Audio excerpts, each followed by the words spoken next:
Kami awali informasi pertama untuk Anda pemirsa, diduga akibat mengalami microslip, sebuah minibus menabrak pejalan kaki dan pohon hingga terpental sejauh 4 meter di Jalan Raya Benangkah, Kecamatan Burne Bangkalan, Madura, Jawa Timur. Menurut keterangan saksi di lokasi kejadian, kecelakaan berawal saat mobil yang dikemudikan oleh DN, warga Sidoarjo, Jawa Timur, melaju kencang dari arah barat usai keluar dari jalan akses Suramadu. Namun saat melewati lokasi kejadian, minibus berpenumpang 2 orang tersebut tiba-tiba kehilangan kendali ke sisi kiri dan menabrak AG, seorang pejalan kaki warga Bangkalan. Mobil pun baru berhenti setelah menghantam sebuah pohon di pinggir jalan. Warga sekitar sempat kesulitan saat berusaha mengeluarkan pengemudi mobil dan seorang penumpang perempuan yang duduk di kursi depan karena keduanya terjepit badan kendaraan. Sementara pejalan kaki pun juga berhasil diselamatkan dan langsung dilarikan ke rumah sakit.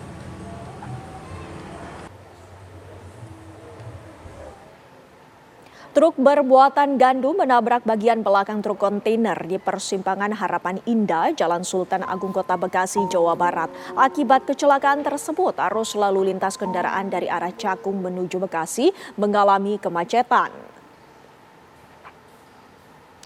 Bagian depan truk muatan gandum ini ringsek pemirsa lantaran sempat masuk ke bagian belakang truk kontainer hingga sopir sempat terjepit di bagian kemudi. Proses evakuasi sopir muatan gandum yang terjepit di kemudi membutuhkan waktu sekitar 30 menit lantaran menggerakkan satu forklift. Usai dievakuasi, sopir truk langsung dibawa ke rumah sakit terdekat. Truk bermuatan gandum dari arah Cakung menuju Bekasi menabrak bagian belakang truk kontainer yang berhenti menunggu giliran melaju di persimpangan Harapan Indah. Kencangnya laju truk muatan gandum membuat sopir terjepit di kemudi hingga mengalami patah kaki kiri. Diduga kecelakaan terjadi lantaran sopir truk muatan gandum mengantuk saat berkendara.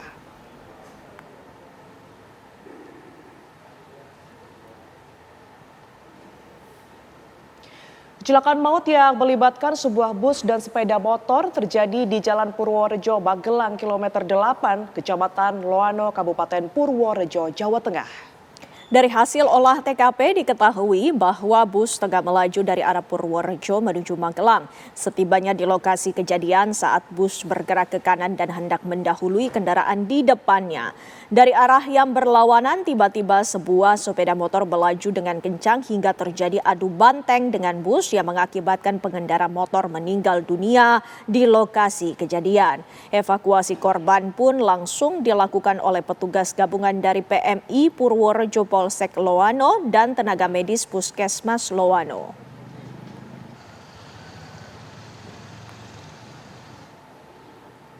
Sebuah truk box hilang kendali dan menabrak rumah warung di Jalan Raya Sumedang Wadok, kawasan Ganeas, Kabupaten Sumedang, Jawa Barat pada Sabtu siang. Peristiwa itu mengakibatkan 5 orang mengalami luka-luka akibat kecelakaan ini dan langsung dilarikan ke rumah sakit. Ya, seperti inilah pemirsa kondisi rumah warung yang diseruduk sebuah truk box di Jalan Raya Sumedang Wado, tepatnya di Dusun Cimareme, Desa Cikoneng, Kecamatan Ganeas, Kabupaten Sumedang, Jawa Barat, Sabtu siang. Rumah warung mengalami kerusakan di bagian depan akibat diseruduk truk box. Sebelum menabrak warung, truk sempat oleng dan hilang kendali di jalan tersebut. Akibat kecelakaan ini sedikitnya 5 orang yang berada di area warung menjadi korban luka-luka hingga harus dilarikan ke Rumah Sakit Umum Umar Wirahadikusuma.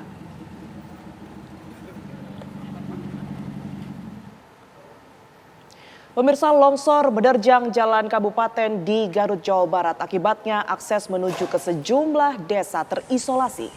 Pemirsa, inilah detik-detik longsor tebing setinggi 30 meter menerjang sebuah jalan di Kecamatan Pakenjeng, Garut, Jawa Barat. Lantaran akses menuju lokasi yang sulit ditembus, hingga Sabtu pagi petugas mengerahkan alat berat untuk proses evakuasi. Longsor menyebabkan 4 desa terisolasi, yaitu Desa Sukma Mulia, atau maksud kami Sukamulya, Desa Nelaga Sari, Desa Tegal Gede, dan Desa Karangsari. Tidak ada korban jiwa dalam peristiwa ini. Kini petugas gabungan masih berupaya membuka akses jalan dengan menyingkirkan material longsor ke tempat yang lebih aman.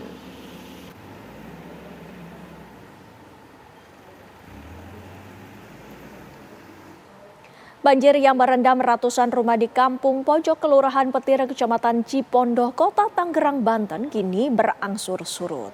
Ketinggian air kini mencapai 20 hingga 30 cm di lokasi yang paling rendah, yang sebelumnya mencapai 60 cm. Menurut warga Kampung Pojok, banjir yang terjadi di wilayahnya memang kerap terjadi jika intensitas hujan meningkat, yang mengakibatkan tanggul Kali Angke tak mampu menampung debit air. Adapun warga yang terdampak akibat banjir kiriman ini sebanyak 250 jiwa dari 150 kepala keluarga di titik terparah, yakni RT 2 RW 6.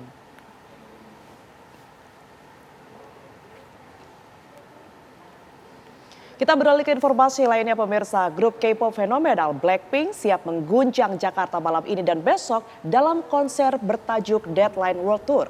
Puluhan ribu Blink, fans militan Blackpink sudah hadir di GBK Senayan Jakarta sejak pagi menanti Jennie, Lisa, Jisoo, dan Rose beraksi. Tiket konser Blackpink ludes terjual di Jakarta, yang artinya 140.000 orang akan memenuhi Stadion Utama Gelora Bung Karno selama 2 hari, tanggal 1 dan 2 November 2025. Sebanyak 1.500 aparat gabungan diterjunkan mengamankan area konser.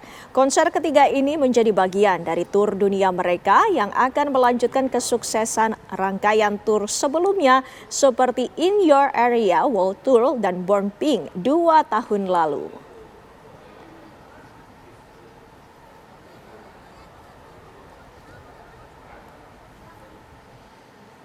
Lantas bagaimana suasana konser Blackpink di GBK? Sudah ada rekan kami Rindi Salsabila di sana. Silakan dengan laporan Anda.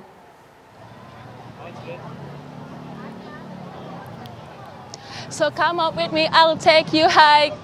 That prima donna spice up your life. Nah, selamat malam Windy, Putri, dan juga pemirsa. Sekitar 30 menit lagi nih, Blink akan bertemu secara langsung dengan 4 member Blackpink yang sudah ditunggu-tunggu sejak lama, yakni Jisoo, Jennie, Rose, dan juga Lisa. Memang mereka akan konser begitu ya, menyapa langsung Blink atau penggemar Blackpink nanti pukul 18.30 waktu Indonesia Barat. Dan terkait bagaimana situasi saat ini, seperti yang tampak dari kaca Anda begitu ya, ini untuk Blink atau penggemar Blackpink sudah berkumpul sejak siang tadi, karena memang untuk gate ini dibuka sejak pukul 15.00 waktu Indonesia Barat atau pukul 3 sore nanti.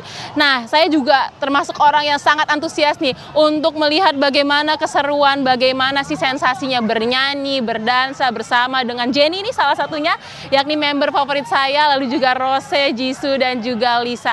Dan memang pemirsa, tadi juga kami melihat begitu ya, ada banyak sekali Blink dari berbagai daerah di Indonesia. Bahkan tadi kami berbincang gitu ya, ada yang dari Padang, ada yang dari Jogja, ada yang dari Sulawesi, bahkan juga ada yang dari Papua begitu. Mereka bela-belain datang ke Jakarta untuk melihat secara langsung bagaimana penampilan Blackpink setelah comeback, setelah mereka hiatus setelah sekian lama begitu ya. Dan memang untuk konser bertajuk Deadline World Tour ini merupakan konser yang paling tunggu-tunggu karena disinyalir merupakan konser terakhir begitu ya dari Blackpink, karena mereka pun juga mulai fokus untuk karir solonya begitu. Nah, dan Windy, Tiara, dan juga pemirsa, ini juga memang di kawasan Gelora Bung Karno, Jakarta, ini memang sudah gerimis begitu ya, bahkan tampak dari kaca Anda, ini banyak Blink yang mulai menggunakan payung, lalu juga jas hujan. Namun dapat kami ingatkan kembali bagi Anda calon penonton konser Blackpink yang mungkin sedang menyaksikan tayangan ini dan ingin datang ke venue, kami mengingatkan bahwa memang aturan dari promotor, yakni IME Entertainment, untuk para penonton ini dilarang untuk membawa payung begitu ya, karena dinilai bisa membahayakan kondisi penonton di dalam Stadion Utama Gelora Bung Karno ini. Jadinya jika Anda ingin menghindari hujan, siapkan jas hujan plastik agar bisa menonton dengan nyaman dan aman begitu. Nah, dan kita pun juga akan menyaksikan ya bagaimana keseruan dari konser Blackpink bertajuk Deadline ini. Sementara kembali ke studio Tiara dan Windy. Baik, terima kasih luar biasa, seru sekali laporannya Rindi Salsabila langsung dari Gelora Bung Karno, Jakarta. Selamat nonton Blackpink ya. Dan pemirsa apa kabar Indonesia malam akan kembali ke hadapan Anda usai jeda berikut ini. Tetaplah bersama kami. Pihak Pertamina Patra Niaga melakukan investigasi atas keluhan penggunaan Pertalite dan menyisir 300 SPBU di kawasan jalur Pantura. Ya, dari uji sampel yang dilakukan di beberapa SPBU hasilnya on spesifikasi atau masih sesuai dengan spesifikasi dan tidak terkontaminasi oleh zat lain. Pertamina Patra Niaga melakukan investigasi terhadap keluhan warga atas kendaraan mereka yang bermasalah usai melakukan pengisian BBM jenis Pertalite. Dirut Pertamina Patra Niaga menjelaskan, saat ini Pertamina telah melakukan sidak di hampir 300 SPBU yang tersebar di wilayah Pantura, Jawa Timur, seperti Bojonegoro, Tuban, Lamongan, Surabaya, Sidoarjo, dan Malang. Pertamina telah menyerahkan uji sampel kepada pihak lembaga minyak dan gas. Pertamina juga akan mengambil tindakan tegas kepada siapapun jika memang ditemukan adanya pelanggaran. Hari ini kami dari Pertamina Patra Niaga bersama Pak Dirjen Migas dan dari Migas sebagai bentuk komitmen layanan terbaik kepada masyarakat, kami langsung mengambil langkah yang tepat, mengantisipasi dan memulai investigasi atas keluhan-keluhan masyarakat khususnya di wilayah Jawa Timur yang ada ini untuk mencari tahu permasalahan yang terus melakukan pengawasan, termasuk juga metode-metode SPB kita pastikan berjalan di SPBU ini karena standarnya juga tadi juga Pak Dirjen juga menyatakan bahwa kita SPB standar dari SPBU dan tentunya diawasi oleh petugas. Sementara itu dari uji sampel Pertalite yang dilakukan oleh lembaga minyak dan gas di sejumlah SPBU, hasilnya on spesifikasi atau masih sesuai dengan spesifikasi dan tidak terkontaminasi oleh zat lain. Dari Surabaya, Jawa Timur, Syamsul Huda, Nur Rohman, TV One mengabarkan.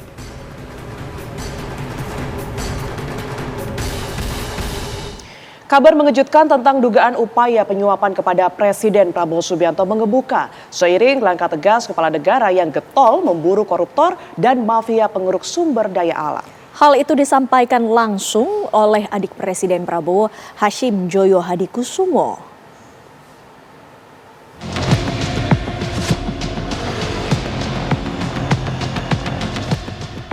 Hashim Joyo Hadikusumo membawa kabar mengejutkan tentang ulah segelintir taipan yang berani merayu Presiden Prabowo Subianto dengan gepokan dolar. Iming-iming ini seiring langkah tegas Prabowo yang tengah getol memburu dan menangkap pemakan uang rakyat serta para mafia pengeruk sumber daya alam. Menurut Hashim, kakaknya, Prabowo Subianto ditawari 1 miliar dolar Amerika Serikat atau setara dengan 16,5 triliun rupiah. Kenapa telepon? Saya mau cerita aja, saya baru mau disogok orang. Oh ya? Disogok orang. Berapa dia tawarkan? 1 miliar? Oh, 1 miliar. 1 miliar rupiah. 1 miliar dolar kamu. Ya Pak Fahri udah dengar ya ceritanya. Saya buka aja. Orang-orang nekat, presiden kita mau disogok 1 miliar dolar. So what did you say? Yeah, I told them to, saya nggak boleh sebut apa gitu. I told them to, ya berdengar ya, ngerti kan? Tak hanya Prabowo, Hashim juga mengaku dirinya pernah juga hendak diberi uang senilai 1,5 miliar dolar Amerika Serikat dari orang yang tak diungkap identitasnya. Berapa bulan kemudian, saya datang ke kakak saya. Kamu mau disogok 1 miliar dolar? Kamu suruh pergi. Saya baru mau disogok 1,5 miliar dolar. Demi Kristus Yesus, Pak. Saya orang Kristen, Pak. Habib Hashim. Saya bukan pejabat mau dikasih 1,5 miliar dolar. Saya hitung-hitung 25 triliun, Pak. Saya. Dan waktu saya menolak Pak Mahfud, saya lihat dia kaget. Ini perjuangan yang kita hadapi. Kita berbuat baik atau coba buat, setan-setan datang, Pak. Setan datang ke Prabowo, tapi ternyata Tuhan Yang Maha Kuasa juga melindungi dia. Tuhan jaga saya. Ini yang kita hadapi, ancaman bangsa Indonesia hadapi.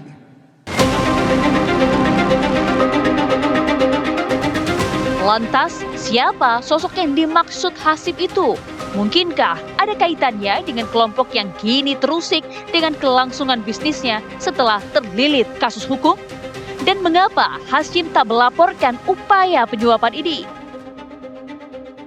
Di level presiden, ya dia hanya punya kewenangan memutuskan, gitu. Nah karena itu apa nih putusan apa atau kebijakan apa yang dicoba disuap, gitu. Nah itu yang juga harus dijelaskan. Nah artinya apa? Artinya kalau ada kemudian pihak ya yang berusaha mendekati presiden ya untuk dengan segala cara ya, apakah dengan suap atau memberikan apa dan sebagainya, saya kira itu ditujukan pada itu tadi yang saya katakan, bagaimana presiden harus mengambil kebijakan A, B, atau C. Sejak menjabat, Prabowo memang menunjukkan komitmennya menciptakan pemerintahan yang bersih. Prabowo tak sungkan menyinggung pengusaha nakal serta mereka yang ingin membuat rakyat terus miskin. Prabowo melabelinya sebagai penganut paham Serakahnomics. Ada fenomena baru. Ya, saya kira tadinya mazhab ini, mazhab itu. Ini ada mazhab baru ekonomi itu. Yang saya sebut mazhab Serakahnomics. Ini sudah liwat, nggak ada di buku.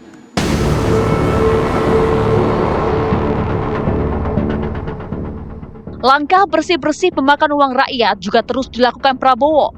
Presiden memberi keleluasaan penegak hukum menangkap koruptor tanpa tebang pilih.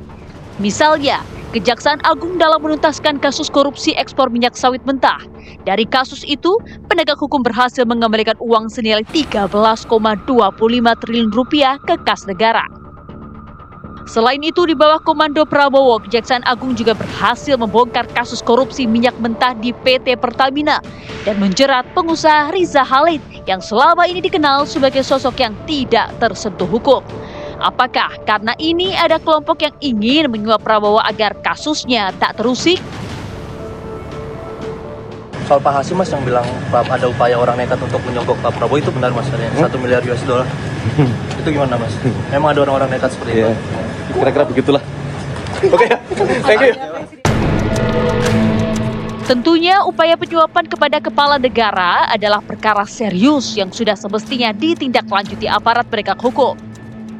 Karena memang ini masih semacam pengakuan, dan pengakuan ini mungkin adalah janji-janji dari seseorang ya, masih dan kita tidak tahu juga apakah janji-janji atau keinginan itu sudah direalisasikan atau tidak ya. Apakah saat Pak Hasyim mengatakan demikian, benda yang mau disogok itu sudah dipegang atau belum ya, jadi kita tidak tahu sama sekali. Oleh karena itu ya, saya menilai lebih kepada aspek moralitas ya. Jadi apakah kemudian ini bisa diusut ya sampai kepada proses penegakan hukum, ya saya pikir itu kan panjang ceritanya ya, itu kan masih panjang, dan tentu ini membutuhkan syarat-syarat ya.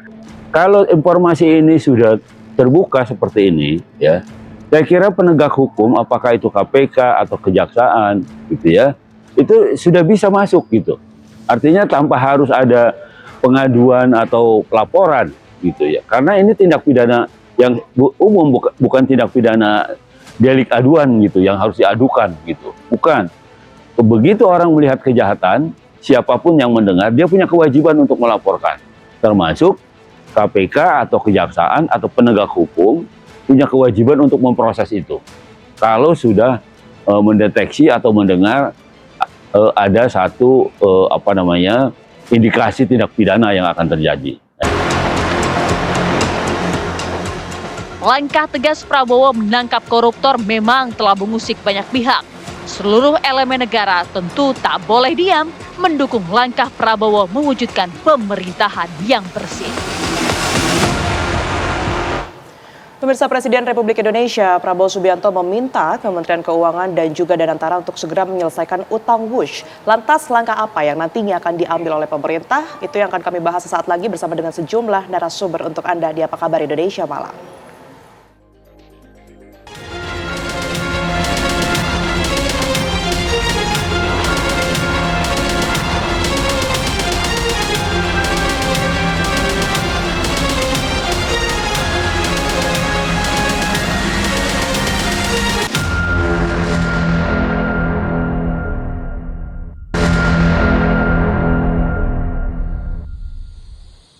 Kereta cepat Jakarta-Bandung tengah disorot karena beban utangnya mencapai 116 triliun rupiah. Utang WUSH ini menjadi polemik, apalagi sebelumnya Menteri Keuangan Purbaya Yudi Sadewa menyatakan tidak akan memakai APBN untuk membayar utang proyek itu. Pemerintah saat ini pun tengah mencari skema terbaik untuk membayar utang tersebut.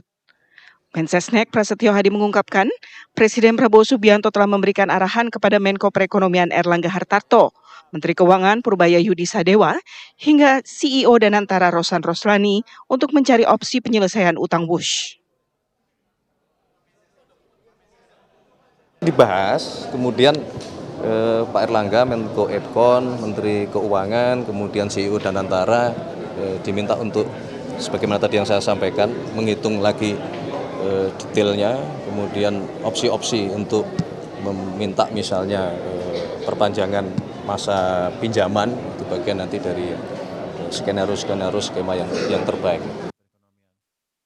Sebelumnya Menteri Keuangan Purbaya Yudi Sadewa dalam kegiatan media gathering pada tanggal 10 Oktober lalu menyampaikan persoalan kereta cepat di bawah Danantara dan harusnya Danantara mengatur sendiri bukan menggunakan anggaran dari APBN.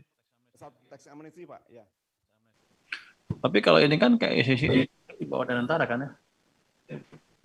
Kalau di bawah Danantara kan mereka udah punya manajemen sendiri, udah punya dividen sendiri yang rata-rata setahun bisa 80 triliun atau lebih. Harusnya mereka manage dari situ, jangan ke kita lagi. Karena kan kalau enggak ya semuanya ke kita lagi, termasuk dividennya. Jadi ini kan mau dipisahin swasta sama government. Ya jangan kalau enak swasta, kalau nggak enak government. Saya pikir begitu ya Pak.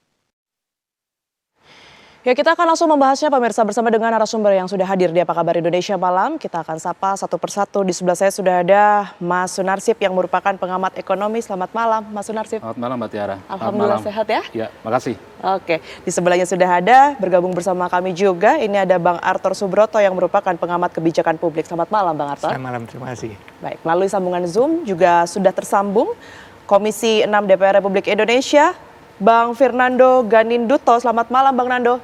Sudah tersambung ya? Selamat malam, Assalamualaikum. Waalaikumsalam, terima kasih. Kami izin ke Bang Nando terlebih dahulu.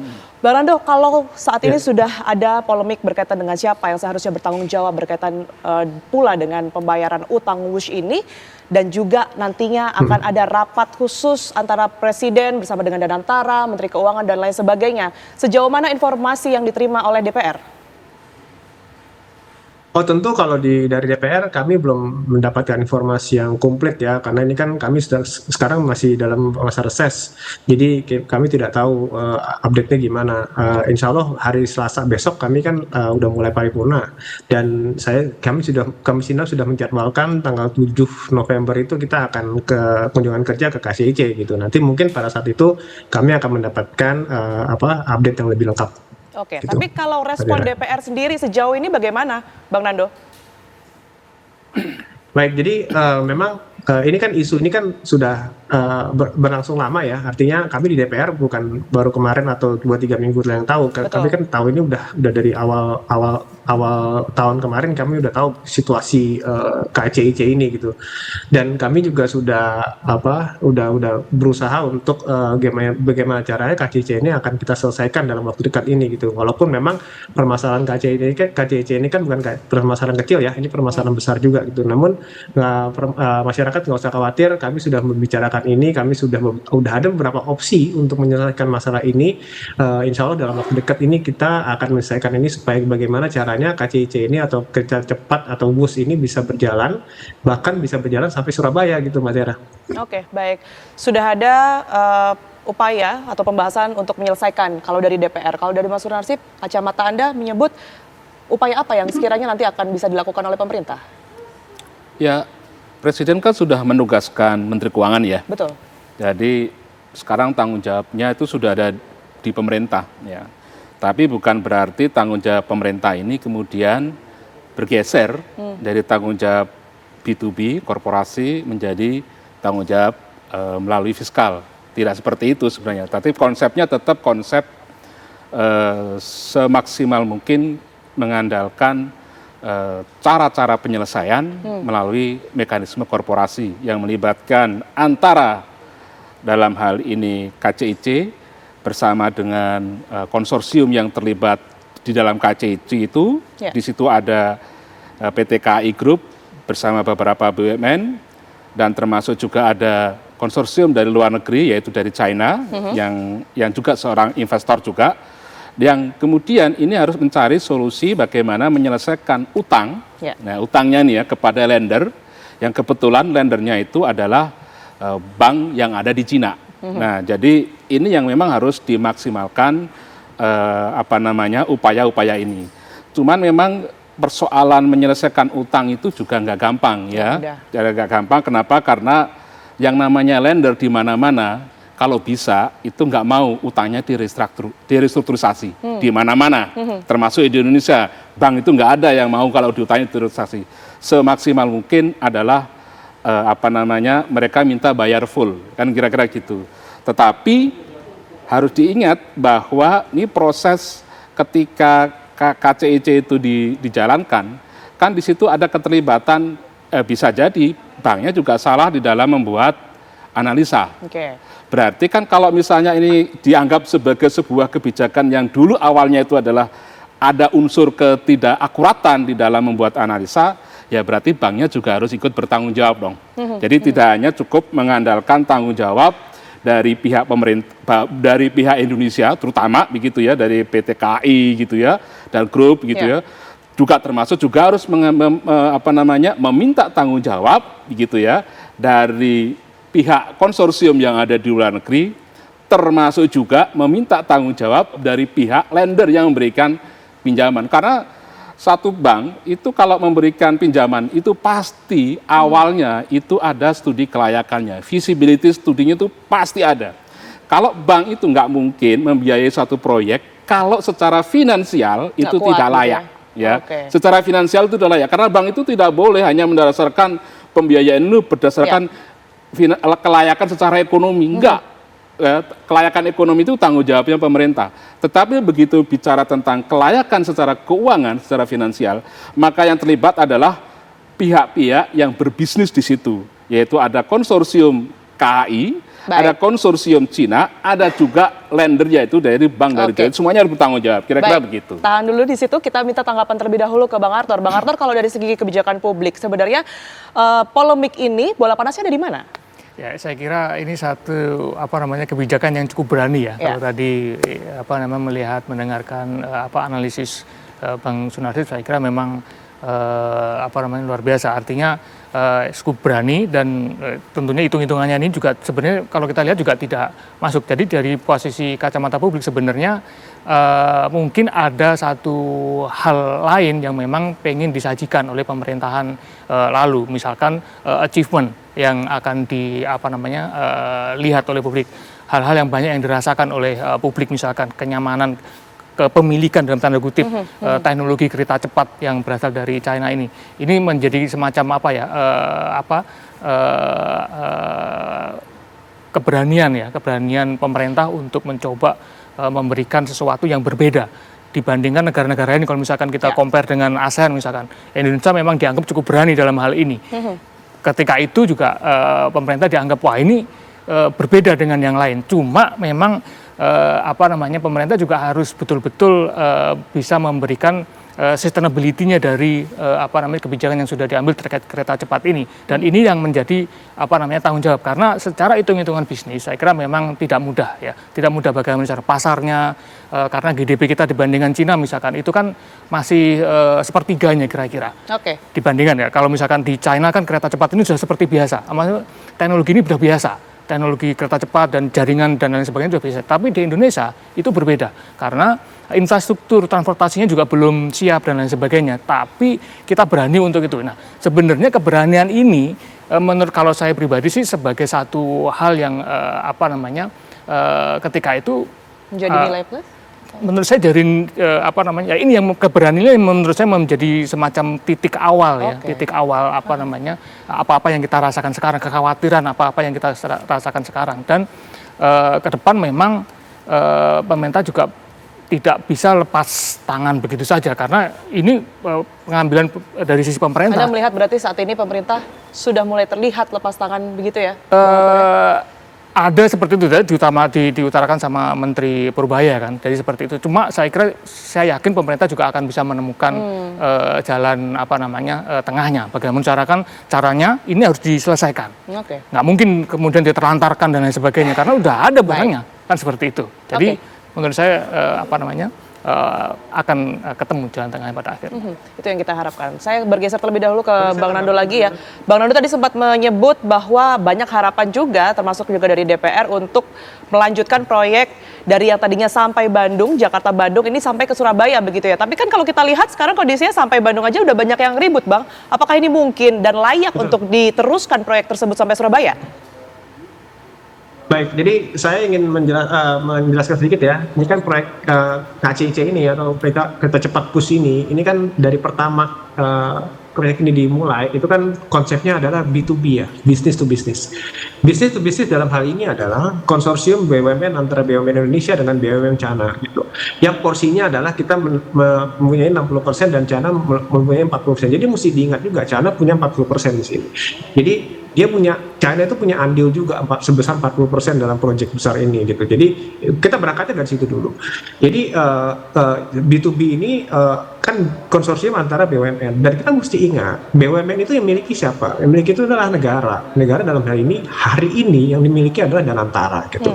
Jadi otomatis yang namanya pemilik dari perusahaan Danantara itu dia harus bertanggung jawab dan harus terlibat dalam misalnya ada kejadian cost overrun seperti hari ini gitu ya.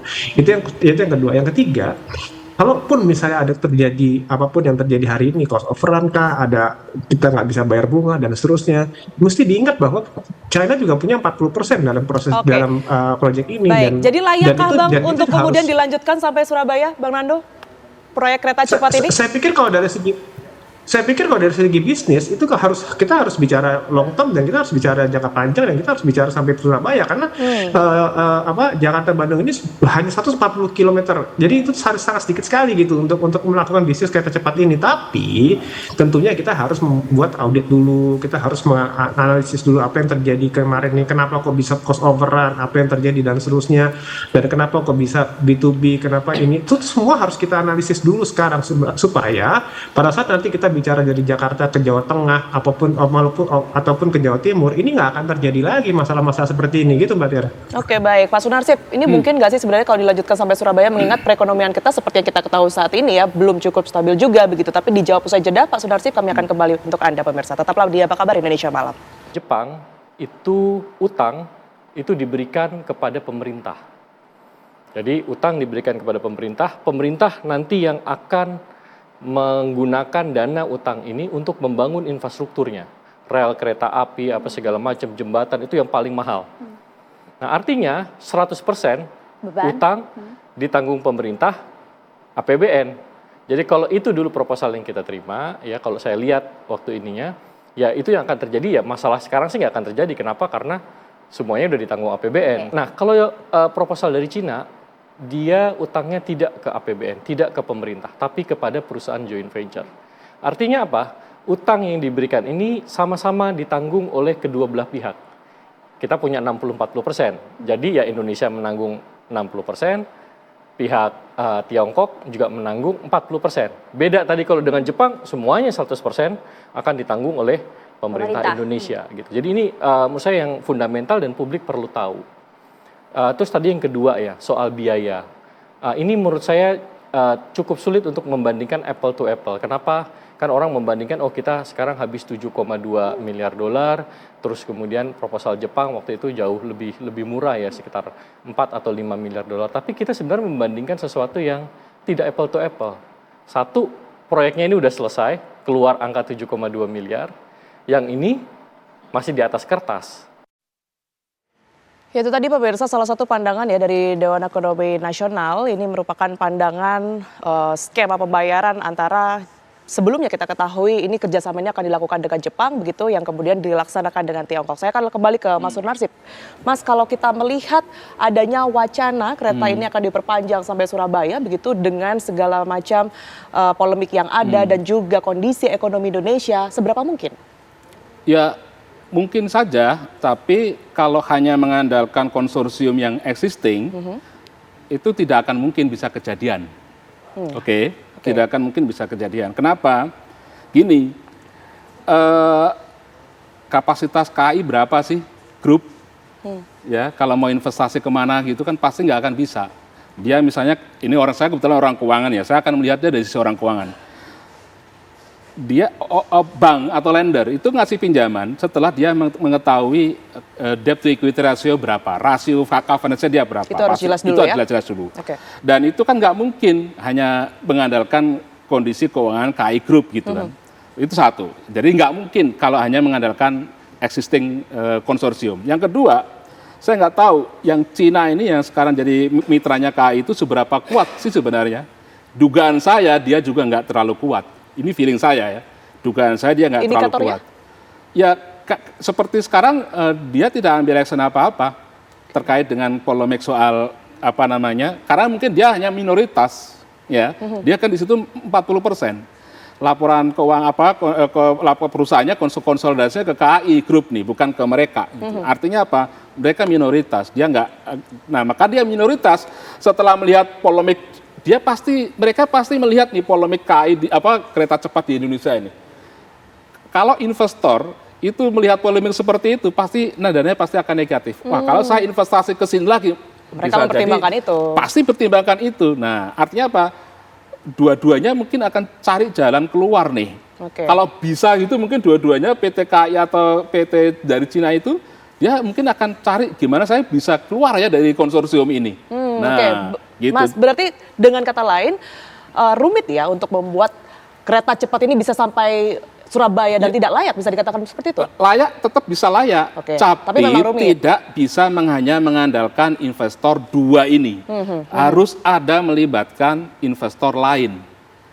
Untuk nambahin kebutuhan ekuitas, kebutuhan modalnya. Karena kalau tanpa ada tambahan modal, tak satu pun ada bank yang akan mau membiayai proyek kelanjutan ke kota manapun, mau diperpanjang itu nggak akan ada. Itu udah hampir pasti itu. Itu karakternya bank itu begitu. Nah, karena apa? Karena pasti akan dilihat. Wah, kamu keuangannya kayak begini, nggak mungkin saya kasih tambahan pinjaman. Uang sekarang aja udah kedodoran, masa saya kasih tambahan investasi lagi. Sama dua-duanya begitu. Jadi makanya saya pernah usulkan harus ada ini pendekatan korporasi ya, itu harus ada mitra baru. Ya, mitra baru yang kemudian itu bisa menjadi sumber modal baru, yang itu nanti bisa di-leverage, dinaikin lagi untuk mendapatkan sumber pendanaan baru. Nah, tapi dengan konsensi tambahan dari pemerintah. Ya, hanya dua gitu. itu tadi tidak ya. Cukup gitu. Oke, baik. Saya ke Bang Arthur. Bang Arthur, kalau melihat adanya wacana ini, apakah nantinya jika pemerintah mengambil opsi tersebut, hal itu menjadi kebijakan yang tepat?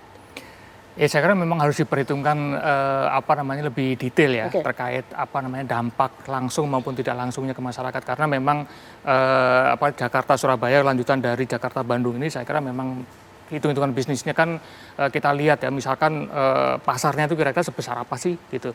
Apakah nanti pasarnya ini bisa menopang kinerja dari perusahaan itu dan lain sebagainya, itu hitung-hitungan. Tetapi ada hal lain yang memang juga patut dipertimbangkan, yang mungkin tidak langsung memberikan efek dengan keberadaan kereta cepat Jakarta Surabaya ini.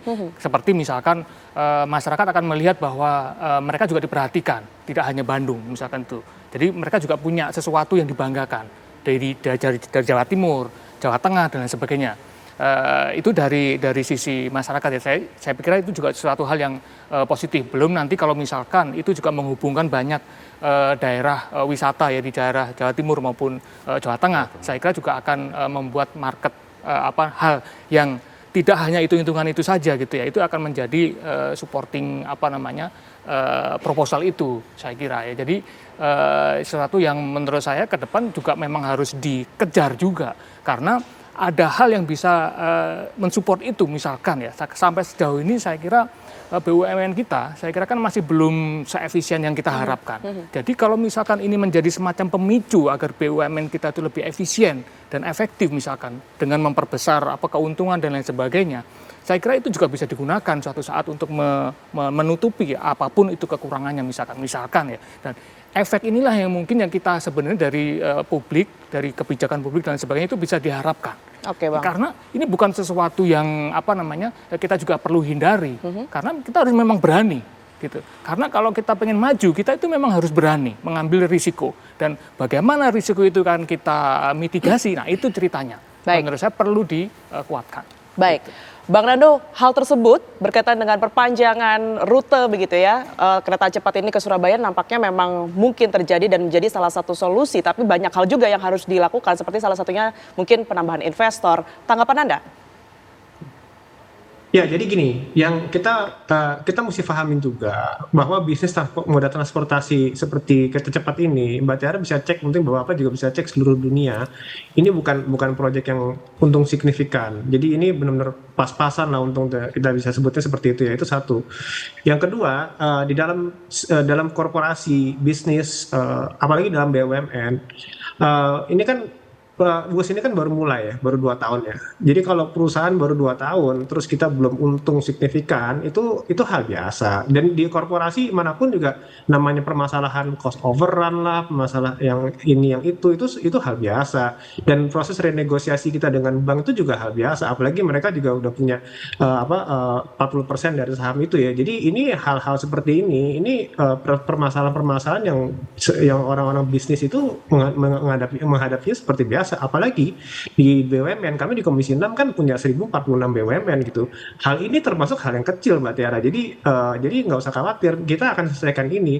Jadi hal-hal seperti ini akan kita hadapi dan kita akan selesaikan. Karena proyek kereta cepat ini, saya mesti akui, kami bangga juga kita punya kereta cepat yang ada di Indonesia gitu ya.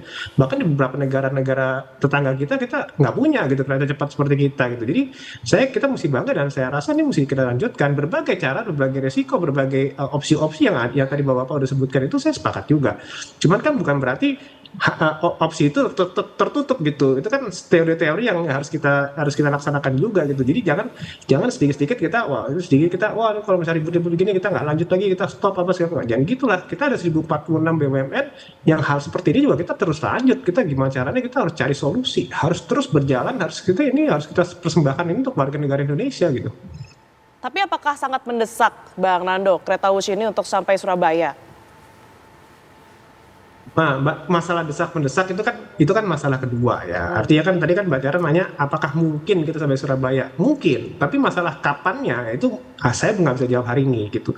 Karena ya kita harus selesaikan dulu yang Jakarta-Bandung dulu. Ini masalah Jakarta-Bandung yang seperti ini gitu. Kita harus selesaikan dulu permasalahan ini, baru kita bisa menghitung kembali dari Jakarta ke Jawa Tengah, lanjut ke Jawa Timur gitu. Jadi ini saya nggak bisa ngomong bahwa besok kita akan lanjut ke Surabaya. Enggak, karena kita harus selesaikan dulu permasalahan ini.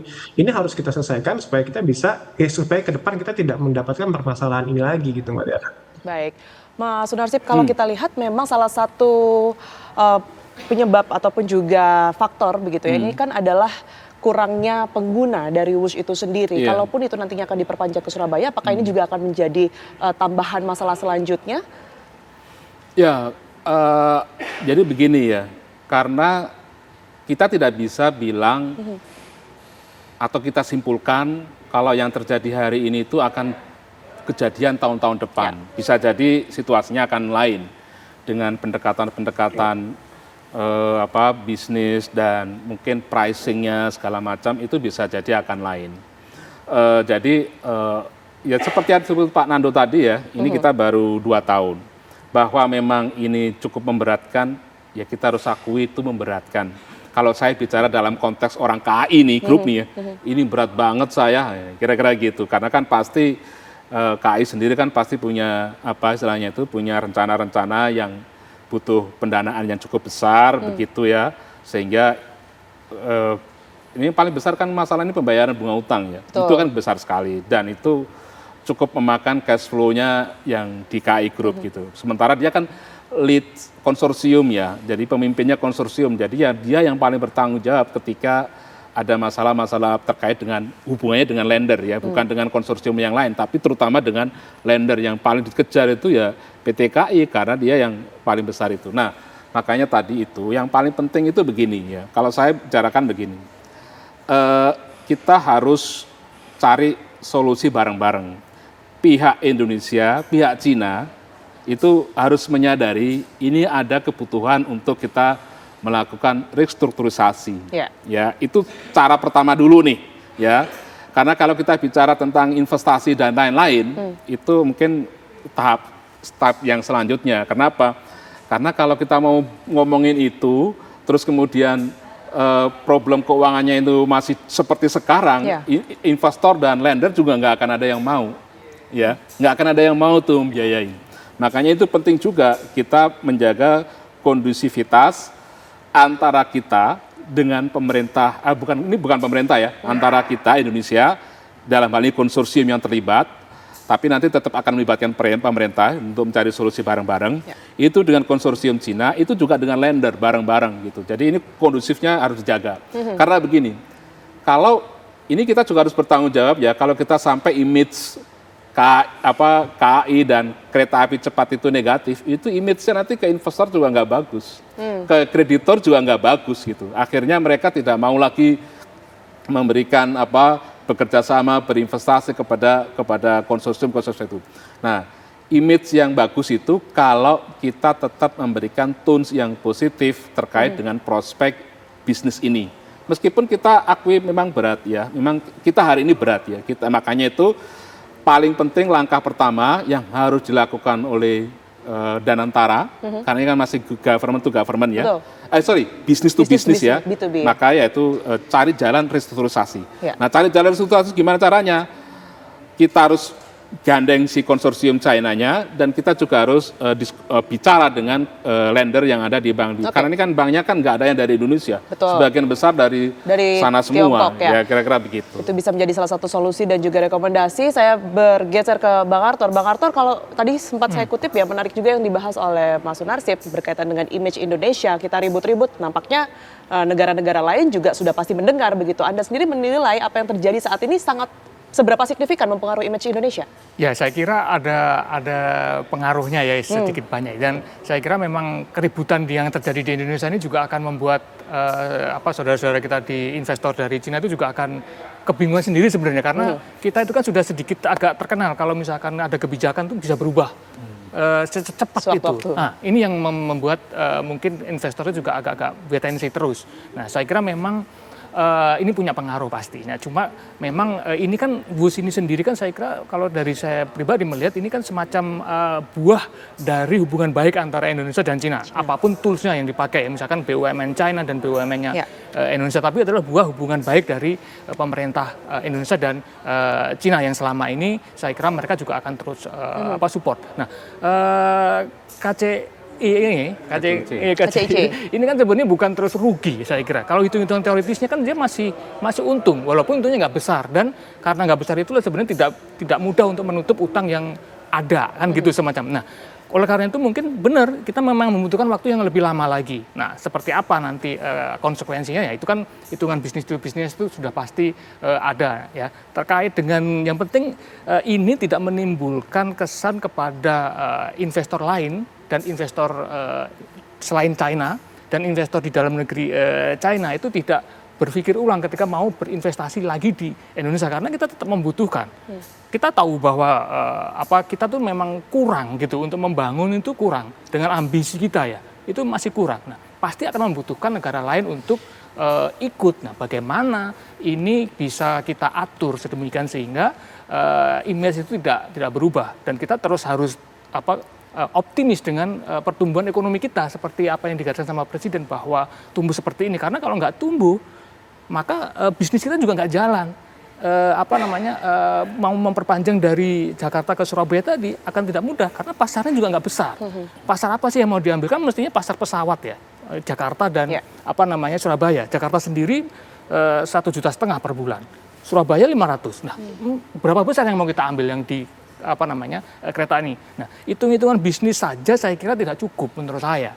Harus ada hitung-hitungan lain yang mungkin secara banyak kita dengar secara sosial bagaimana, secara multiplier efeknya itu seperti apa, itu yang juga mungkin perlu diperhitungkan juga. Nah, terkait dengan yang lain kita juga harus secara paralel menyiapkan jaringan yang lain karena WUS ini juga tidak bisa berdiri sendiri kan. Maka transportasi di Surabaya itu juga harus lebih baik, di Yogyakarta itu juga harus lebih baik. Kalau enggak akan nggak nyambung semua. Nah, ini akan membuat biaya lebih tinggi. Kalau misalkan ini bisa diatur, saya kira biaya akan lebih murah dan masyarakat akan mendapatkan sesuatu yang luar biasa. Pertanyaan Anda adalah ini terus berjalan, waktu terus berjalan, kemudian juga tentu biaya akan semakin bertambah.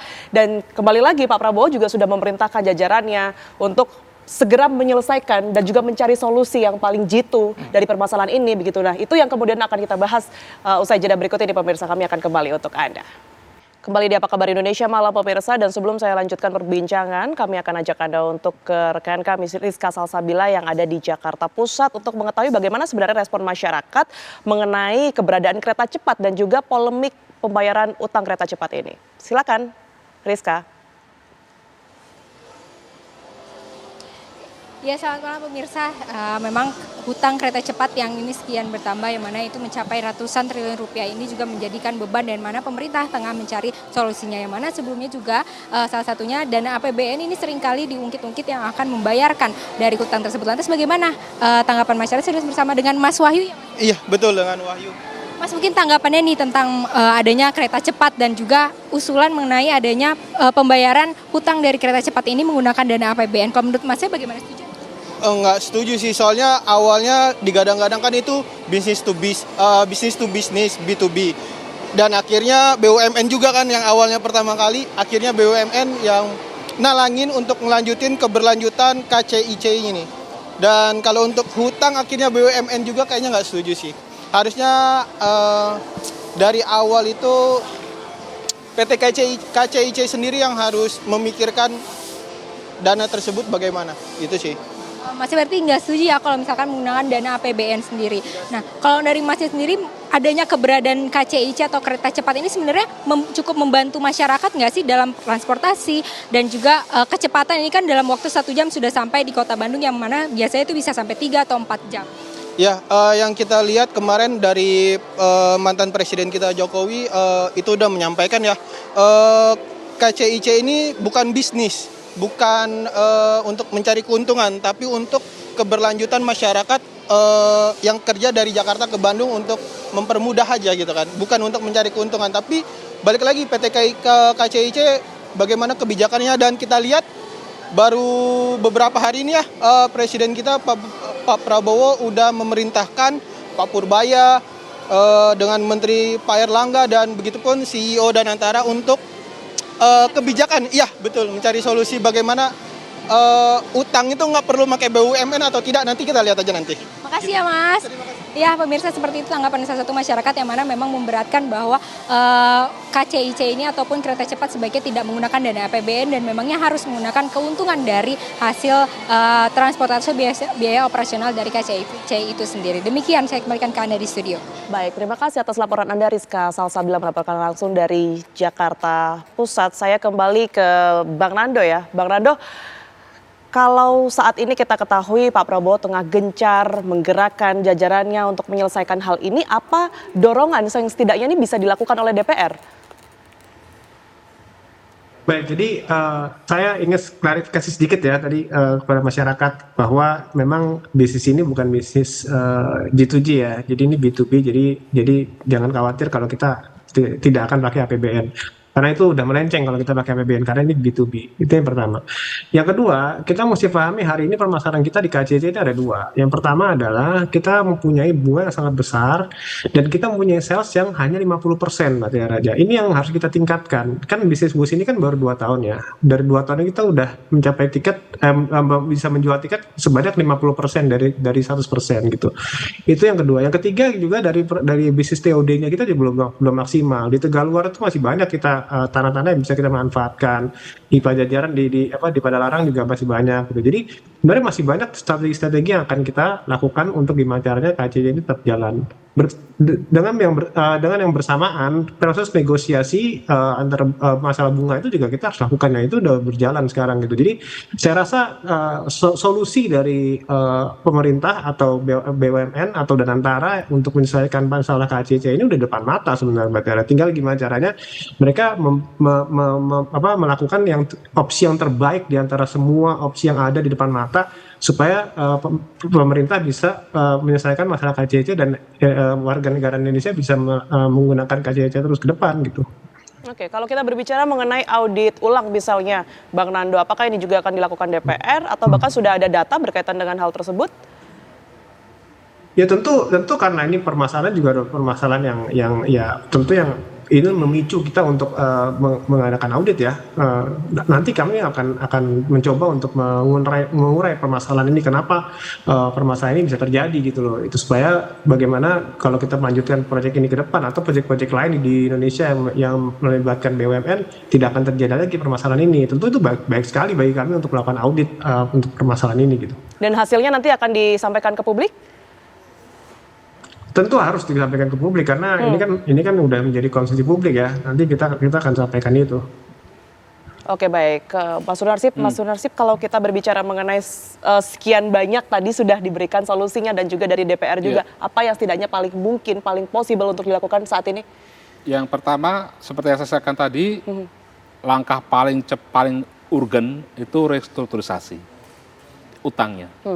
Bisa diperpanjang tenornya, atau paling mungkin itu diperpanjang tenornya, atau termasuk mungkin tidak misalnya dengan perubahan skema pembiayaan atau pembayaran. Contohnya misalnya, ini sayangnya di Indonesia tidak terlalu populer ya.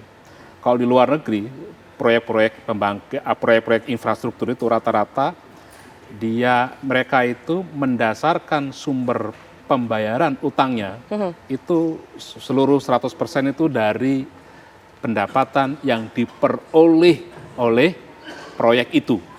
Tapi yang harus diwaspadai ataupun bisa dikatakan menjadi kekurangan ya kalau kita melakukan restrukturasi, perpanjangan tenor ini, apa saja, Mas Sunarsip? Nggak ada. Jadi itu solusi bunga yang misalnya? Bunga yang semakin biasanya lonjak? itu bisa didiskusikan ya. Bank itu pasti akan melihat secara fair ya terkait dengan kapasitas membayar dari si nasabahnya, debiturnya. Itu kalau restrukturisasi banyak cara ya, tapi itu salah satu. Tapi pada umumnya nggak ada kemudian menjadi problem buat tambahan buat kedua belah pihak, tidak. Tapi saya lanjutkan yang tadi skema tadi ya. Dan itu bisa dilakukan karena ini saya juga agak heran ya. Dulu bagaimana skema pembiayaannya ya antara konsorsium dengan bank. Kalau di proyek-proyek infrastruktur itu rata-rata pakai skema di mana sumber pendapatannya itulah yang menjadi sumber untuk 100% untuk membayar utang. Kalau di skema KCIC itu kan tidak. KCIC itu selain pendapatan yang diperoleh dari kereta cepat, kalau kurang itu konsorsium yang bayarin.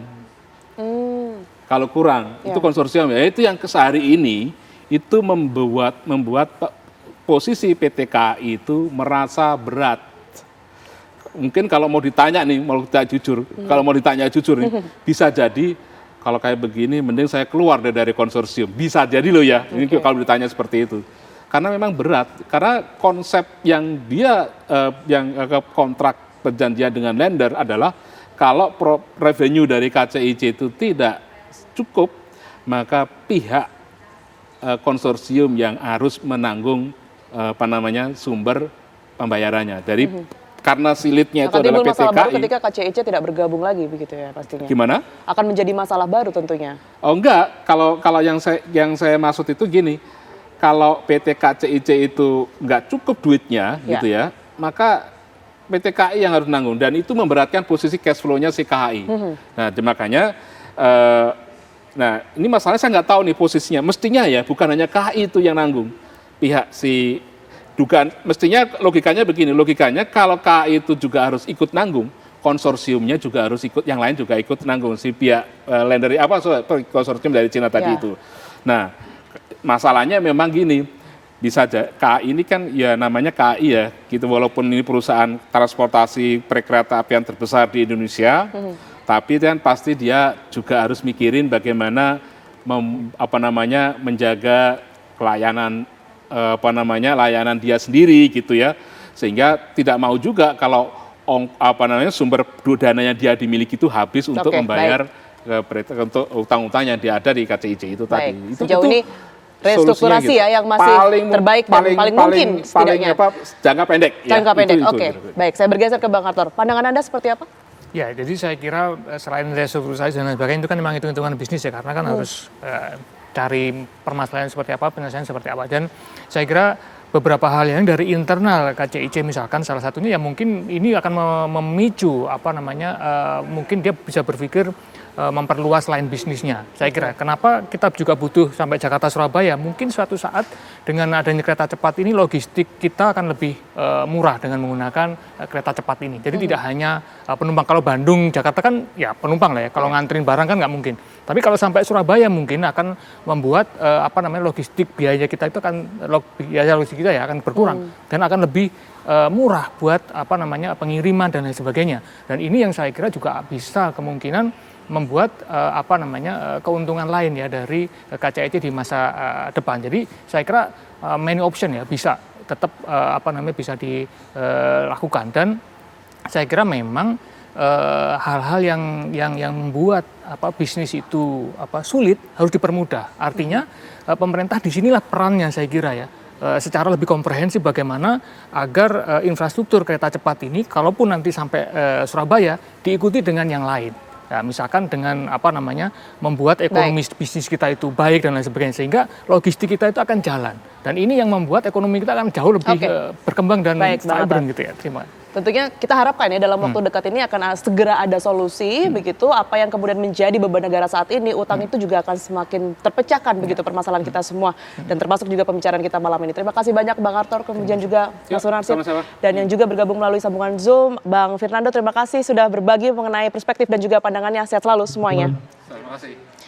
Dan pemirsa, apa kabar Indonesia malam masih akan kembali ke hadapan Anda usai jeda berikut ini, tetaplah bersama kami.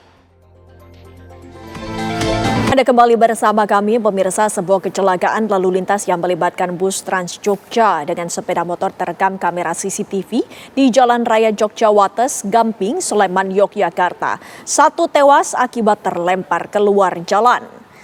Pemirsa, inilah rekaman kamera pengawas CCTV saat merekam detik-detik kecelakaan di Jalan Raya Jogja Wates, Gamping, Sleman. Dalam rekaman kamera CCTV, terlihat sebuah sepeda motor yang melaju dari arah timur menabrak bus Trans Jogja yang hendak berbelok ke SPBU.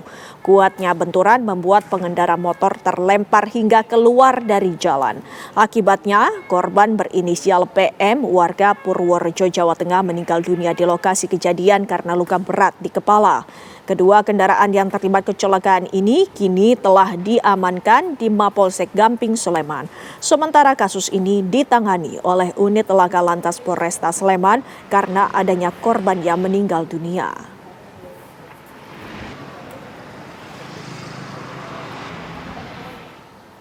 Seorang pria di Kecamatan Tualang, Kabupaten Siak, Riau membunuh rekannya sendiri hanya karena menolak membagikan hotspot Wi-Fi. Mirisnya, sebelum terjadi pembunuhan, istri pelaku dipaksa melayani korban berhubungan badan. Inilah tersangka pembunuhan sadis yang membuat geger warga Perawang Barat, Kecamatan Tualang, Kabupaten Siak, Riau. Pria berinisial IK yang berusia 44 tahun tega membunuh rekannya sendiri yang berinisial N dengan menggunakan parang akibat pelaku emosi karena korban menolak membagikan jaringan hotspot Wi-Fi saat keduanya dalam pengaruh minuman keras. Pelaku pun langsung emosi dan gelap mata mengingat korban telah diizinkan berhubungan badan dengan istri pelaku. Atas perbuatannya, tersangka dijerat pasal 340 KUHP tentang pembunuhan berencana subsidiar pasal 338 KUHP dengan ancaman penjara seumur hidup.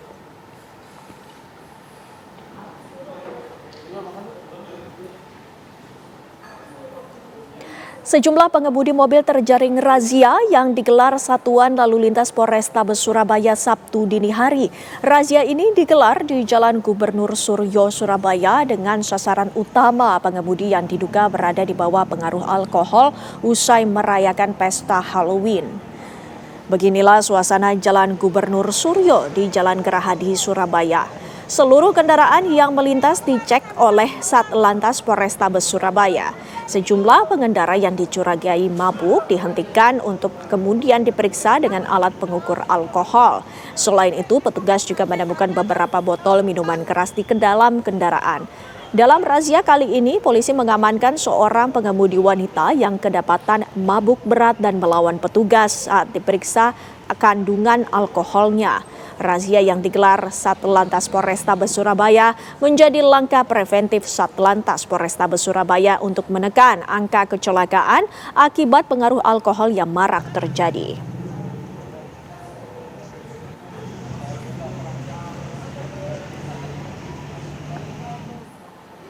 Musisi sekaligus podcaster Onadio Leonardo atau yang akrab disapa Onat ditangkap polisi dalam kasus penyalahgunaan narkoba. Onat ditangkap bersama 2 orang lainnya di 2 lokasi yang berbeda.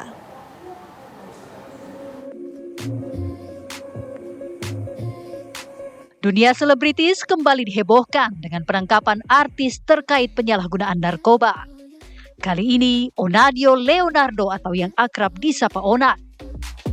Polisi menangkap Onat di sebuah perumahan di kawasan Rempoa, Tangerang Selatan, Kamis malam bersama 1 orang lainnya. Selain Onat, jajaran Satres Narkoba Polres Metro Jakarta Barat juga menangkap 1 orang di daerah Sunter, sehingga total yang ditangkap berjumlah 3 orang. Dari TKP, polisi menemukan 1 lembar vapir, 1 plastik klip berisi batang ganja, 1 boks kecil, dan 3 handphone. Ya, benar. Ya, berdasarkan hasil pendalaman di lapangan, maka barang bukti ekstasinya sudah habis karena diduga dipakai. Yang ditemukan hanya ada beberapa sisa ganja di dalam plastik. Usai ditangkap, keluarga dan kerabat musisi sekaligus podcaster Onadio Leonardo mendatangi Mapolres Metro Jakarta Barat. Saat ditanya awak media, Ibunda Onat bersama kerabat belum dapat memberikan keterangan terkait kunjungannya ini. Dari Jakarta, Arif Budiman Saputra, Robin Freddy, TV One mengabarkan. Jasad berjenis kelamin laki-laki ditemukan dalam kondisi mengenaskan di puncak Gunung Ciremai, Kabupaten Kuningan, Jawa Barat. Tim SAR gabungan diterjunkan untuk melakukan pendakian secara bertahap sejak Kamis pagi. Curah hujan dan medan pendakian yang ekstrim memaksa tim SAR gabungan berkemah sementara sebelum melanjutkan pendakian evakuasi. Guna menambah pasokan logistik, tim SAR gabungan tambahan diberangkatkan dan ditempatkan di beberapa titik secara bertahap. Proses evakuasi berlangsung dramatis, pasalnya mayat berusia 40 tahun ini sudah mengeluarkan bau tak sedap. Diperkirakan mayat tersebut sudah tergeletak lebih dari 40 hari. Setelah melakukan pemeriksaan secara sistematis dan berkoordinasi lanjutan, pihak keluarga menolak untuk dilakukannya autopsi dan jasad langsung dibawa ke rumah duka untuk dikebumikan.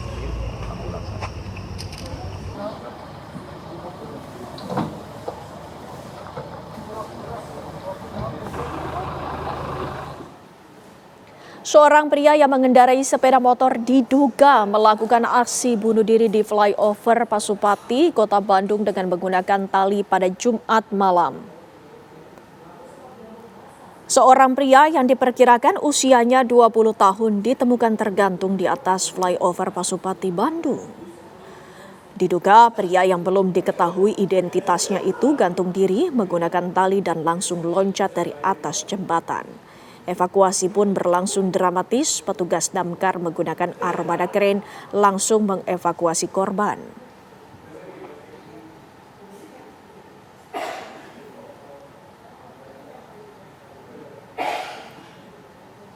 Rumah warga dan satu gedung di Sungsang, Banyuasin, Sumatera Selatan terbakar. Api susah untuk dipadamkan akibat angin kencang. Kebakaran yang menghebohkan warga ini terjadi di Desa Sungsang 2, Kecamatan Banyuasin 2, Kabupaten Banyuasin, Sumatera Selatan. Besarnya kobaran api hingga warga berhamburan keluar untuk memadamkan api. Kencangnya hembusan angin membuat api sempat merambah ke 5 rumah warga lainnya. Namun warga bersama tim pemadam kebakaran berhasil memadamkan api.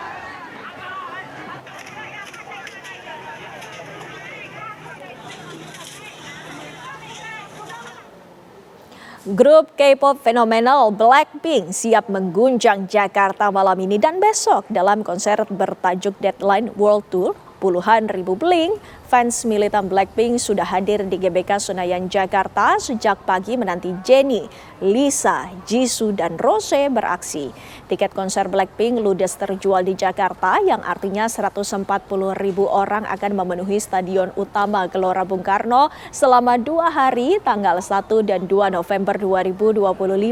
Sebanyak 1.500 aparat gabungan diterjunkan mengamankan area konser. Konser ketiga ini menjadi bagian dari tur dunia mereka yang akan melanjutkan kesuksesan rangkaian tur sebelumnya seperti In Your Area World Tour dan Born Pink 2 tahun lalu.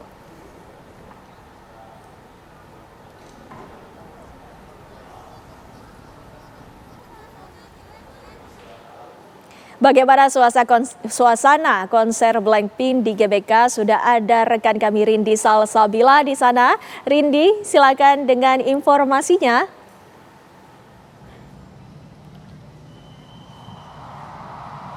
Let's kill this love.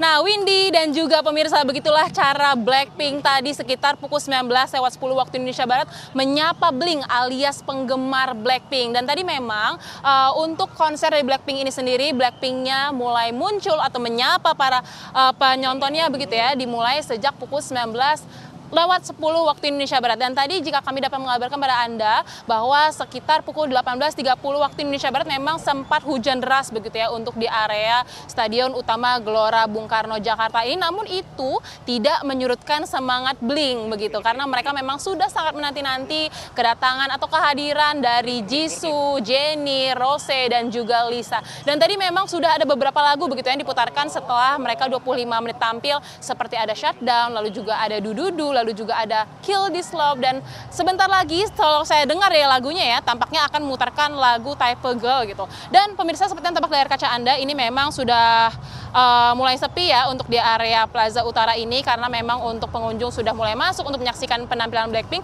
Namun dapat kami sampaikan bahwa akibat hujan deras tadi, ini memang ada genangan begitu ya yang muncul di depan Plaza Utara, sehingga kami dapat mengimbau bagi Blink yang ingin menyaksikan penampilan Blackpink besok pada 2 November 2025 ini bisa mengenakan pakaian yang nyaman dan juga alas kaki yang nyaman agar nantinya ketika menyaksikan penampilan Blackpink yang dari Korea Selatan ini bisa dengan nyaman begitu.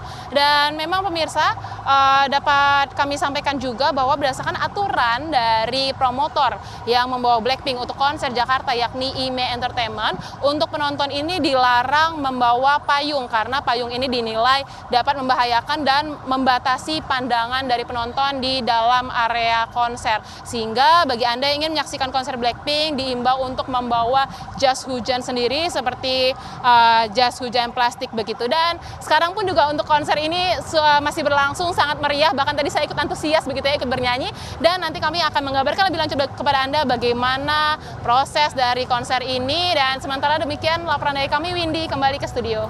Baik, terima kasih. Seru sekali Rindy Salsabila atas informasinya langsung dari Gelora Bung Karno, Senayan, Jakarta. Pemirsa, kita beralih ke kabar lainnya. Fenomena hujan es disertai angin kencang terjadi di Kabupaten Maros, Sulawesi Selatan. Uniknya, fenomena langka ini hanya terjadi di sekitar daerah pegunungan. Hujan deras serta angin kencang dan petir melanda seluruh wilayah di Kabupaten Maros, Sulawesi Selatan. Namun di tengah cuaca buruk ini, warga dibuat terkejut dengan turunnya hujan es yang berlangsung beberapa menit saat hujan deras mulai turun. Menariknya, fenomena langka ini hanya terjadi di sejumlah titik di Desa Bentenge, Kecamatan Malawa yang merupakan daerah pegunungan di Kabupaten Maros. Sementara sejumlah desa tetangga tidak mengalami hujan es tersebut. Hingga saat ini, kondisi cuaca di Kabupaten Maros sudah masuk dalam masa transisi dari musim kemarau ke musim penghujan. Diperkirakan fenomena hujan es tersebut terjadi akibat perubahan suhu udara yang tiba-tiba dingin di lapisan atmosfer saat awan cumulonimbus terbentuk.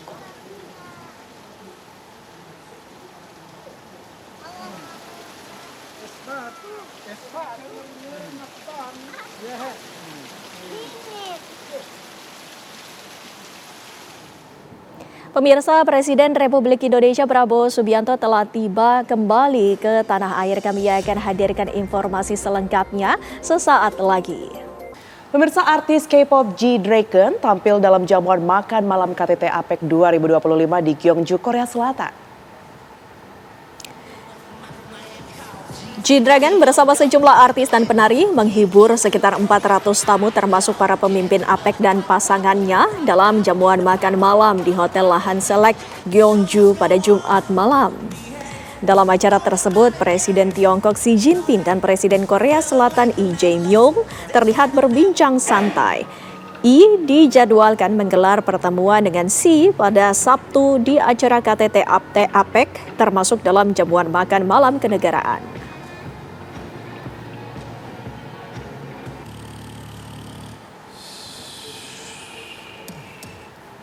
Dan Presiden Indonesia Prabowo Subianto bertemu dengan Presiden Korea Selatan di KTT APEC Gyeongju. Pertemuan ini sebagai langkah untuk melanjutkan kerjasama keamanan militer antar kedua negara. Dalam pertemuan bilateral pada hari Sabtu, Lee Jae-myung menyampaikan keinginannya untuk memperkuat kerjasama pertahanan dengan Indonesia, termasuk pengembangan pesawat tempur KF-21. Kerjasama pengembangan pesawat tempur antara Korea Selatan dan Indonesia telah berjalan selama 1 dekade. Dalam perjalanannya, Indonesia melakukan penyesuaian terhadap porsi kontribusinya sesuai hasil pembahasan kedua pihak.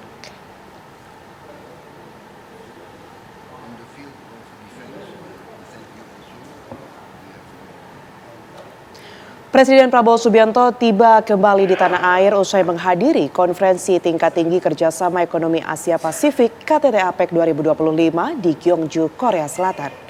Sabtu petang, Prabowo Subianto mendarat di Lanut Halim Perdana Kusuma, Jakarta Timur. Prabowo menggunakan pesawat Garuda Indonesia 1. Terlihat Menteri Luar Negeri Sugiono dan Sekretaris Kabinet Teddy Indra Wijaya tiba bersama Presiden Prabowo. Sementara Mensesnek Prasetyo Hadi menyambut di landasan. Prabowo Subianto bertolak ke Korea Selatan sejak Kamis lalu. Presiden Prabowo telah menghadiri rangkaian perhelatan KTT APEC, pertemuan bilateral, hingga pertemuan para pemimpin ekonomi dunia.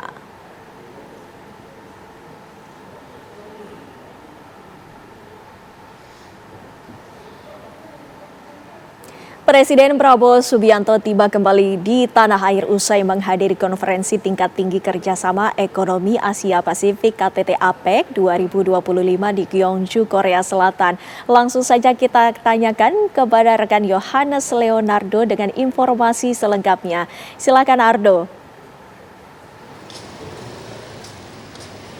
Ya, selamat malam Windy. Benar sekali tadi informasi yang Windy bacakan bahwa Presiden Prabowo Subianto telah kembali ke Indonesia pada pukul 19 malam waktu Indonesia bagian Barat dan tiba di Lanut Halim Perdana Kusuma dan kembali ke kediamannya. Di mana kemudian pasca 3 hari berada di Korea Selatan dengan menghadiri 2 rangkaian KTT APEC yang diikuti oleh 21 kepala negara, Presiden Prabowo Subianto turut menjadi salah satu pemimpin dunia yang menyepakati 3 dokumen. 3 dokumen tersebut kemudian meliputi APEC Leaders Gyeongju Declaration, kemudian juga inisiasi APEC dalam sektor AI, serta juga kesepahaman framework ataupun juga bingkai pemikiran terkait isu perubahan demografis yang disepakati oleh 21 kepala negara termasuk Presiden Prabowo Subianto. Selain oleh 3 dokumen tersebut, Presiden Prabowo juga membahas sejumlah sektor percepatan investasi diantaranya dan juga pengembangan sektor di beberapa lini seperti ketahanan pangan, artificial intelligence atau AI, serta zero waste energy dan juga ekonomi berkelanjutan dalam APEC rangkaian hari pertama. Selain itu juga di rangkaian hari kedua, Presiden Prabowo Subianto juga melaksanakan pertemuan bilateral dengan Presiden Korea Selatan Lee Jae-myung yang kemudian menyepakati beberapa isu kesepakatan strategis di sektor pertahanan dan juga ekonomi seperti tadi berita yang kita dengarkan sama-sama di studio. Selain 2 rangkaian tersebut, Presiden Prabowo Subianto juga melakukan bilateral meeting atau pertemuan bilateral bersama Perdana Menteri Selandia Baru Christopher Luxon yang juga menyepakati sejumlah kesepakatan strategis diantaranya investasi di bidang pertanian karena memang secara spesifiknya adalah di bidang pertanian ini menyusul posisi Selandia Baru yang memiliki surplus ataupun juga dikenal sebagai negara penghasil sapi maupun juga susu yang tentunya jika kita kaitkan kembali dengan program prioritas Presiden Prabowo Subianto yaitu adalah makan bergizi gratis di mana memang sudah sejak lama pengadaan sapi maupun juga sapi perah juga menjadi salah satu yang coba digalang antara Indonesia dan juga Selandia Baru. Selain itu juga pemirsa yang menarik dalam rangkaian KTT APEC 2025 yang berlangsung di Gyeongju, Korea Selatan kemarin, memang Presiden Prabowo Subianto mengakhiri kunjungannya dengan sesi foto bersama di barisan depan dengan beberapa pemimpin dunia. Dengan menariknya, posisi Presiden Prabowo Subianto yang berada di depan ini diapit oleh Kepala Eksekutif Hong Kong atau China yaitu John Lee dan juga diapit oleh Presiden Republik Korea Selatan Yoon Suk Yeol. Artinya selain kemudian melakoni pertemuan bilateral dan juga menyampaikan beberapa pesan-pesan strategis baik untuk forum ekonomi Asia Pasifik dalam rangkaian KTT APEC, tetapi juga beberapa kesepakatan strategis yang dihasilkan bagi secara bilateral antara Indonesia juga beberapa negara maupun juga dokumen atau 3 dokumen lebih tepatnya yang disepakati dalam konferensi tingkat tinggi APEC 2025. Sementara demikian dari Halim Perdana Kusuma, kembali ke Anda di studio. Baik, terima kasih atas laporan Anda Yohanes Leonardo melaporkan langsung dari Halim Perdana Kusuma, Jakarta. Ini kan rekayasa saja yang dibikin oleh Israel. Karena Israel itu memang nggak pernah serius untuk menegakkan gencatan senjata. Dia selalu nanti membuat narasi-narasi palsu untuk seakan-akan mendiskreditkan ya para pejuang-pejuang Gaza demi melegitimasi kembalinya serangan genosida ke jalur Gaza. Kalau alasannya Hamas menunda-nunda pengembalian jenazah, sampai sekarang pencarian jenazah masih terus dilakukan oleh Hamas. Dan pencarian itu kan dilakukan di tempat-tempat di mana pasukan Israel itu menduduki. Hamas berkali-kali misalkan meminta untuk diberikan akses bagi mereka untuk mencari tentara atau sandera Israel yang tertimbun reruntuhan. Tapi Israel nggak memberikan akses. Ya, sengaja tidak diberikan akses agar Israel punya dalih bahwa Hamas itu menunda-nunda, ya kemudian buying time dan lain sebagainya.